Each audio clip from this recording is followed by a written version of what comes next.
His name is Dan. Pastor Dan to me.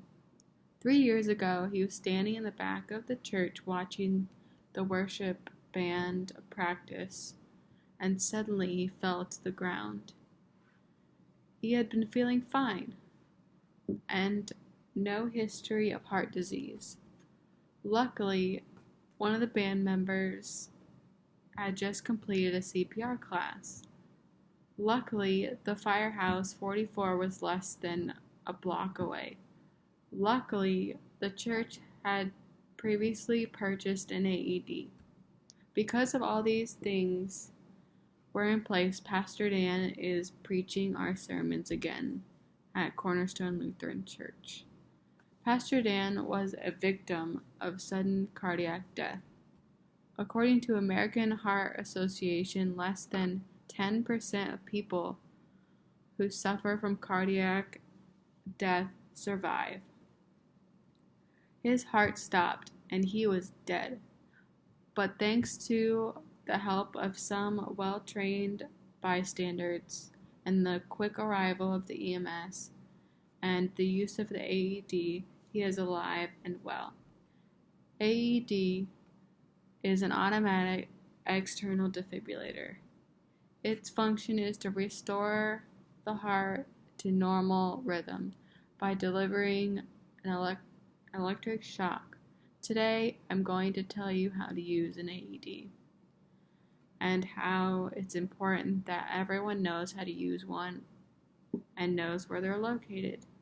Based on the Defibrillator Public Access Act, AEDs are required to be in many public places: airports, shopping malls, gyms, worship centers, schools, golf courses, community centers, train stations, bus stations, homeless shelters, and casinos, and many other public places. There are several different AEDs, but all are easy to understand from non-medical person.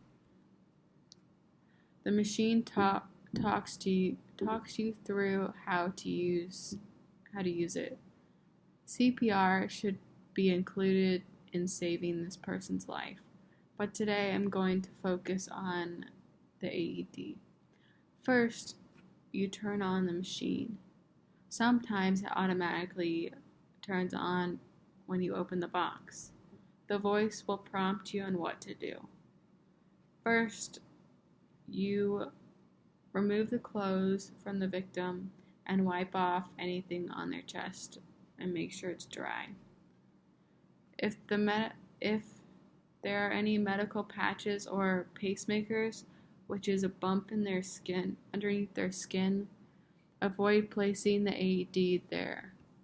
Second, attach the pads to the bare chest. One pad above the upper right chest, above the nipple. The second pad is in the lower part on the left side underneath the breast area. Make sure the pads are plugged into the unit if they are not already done for you. 3. The AED analyzes the victim's heart to see if he or she needs shock. Sometimes you need to push the analyze button. This step will take several seconds, and it's important that you do not touch the victim at this point. Fourth, if the AED analyzes the heart and decides that it is shockable rhythm, it will say, prepare to shock. Then everyone needs to stand clear and not touch the victim. And someone should push the red flashing button. CPR will be resumed. The rescuers will continue CPR and use the AED until EMS arrives. The use of the AED doubles the chance of survival when when it arrives on the scene within 1 minute.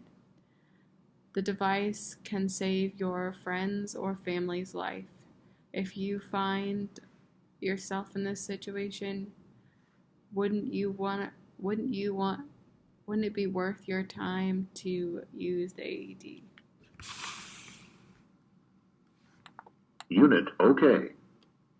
Stay calm. Check responsiveness. Don't touch patient. Analyzing. Don't touch patient. Analyzing. Shock advised. Don't touch patient. Press flashing shock button. Shock delivered. Start CPR.